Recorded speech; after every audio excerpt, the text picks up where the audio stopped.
de tot cor per la vostra assistència. Recordem a Pompeu Fabra, que va néixer a Gràcia, actualment Barcelona, al febrer de l'any 1868. Va començar estudis d'enginyeria industrial que progressivament va anar alternant amb una forta inclinació cap a la filologia.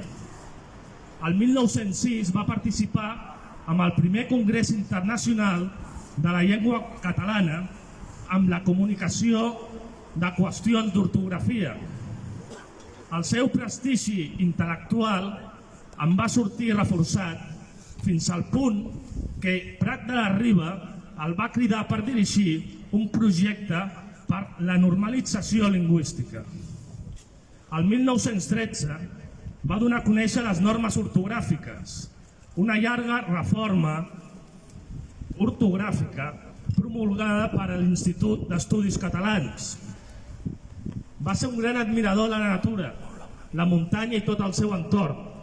Va fer grans excursions per tota la geografia catalana, on va ser soci del Centre Excursionista de Catalunya i president de Palestra. Durant la guerra va ser perseguit pels incontrolats, que li deien també que era feixista, per voler una Catalunya lliure i normalitzada. I també, com no, pels feixistes espanyols. El 1939 va marxar a l'exili amb la seva família fins a Prada de Conflent, quan Catalunya llavors va ser ocupada per la barbàrie molofalangista.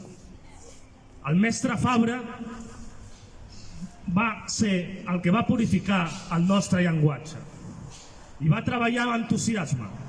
El català era una llengua anàrquica, plena de lletjors i barbarismes.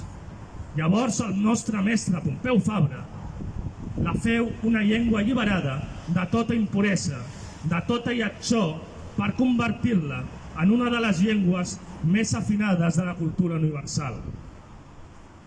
Va ser un geni ordenador del nostre país.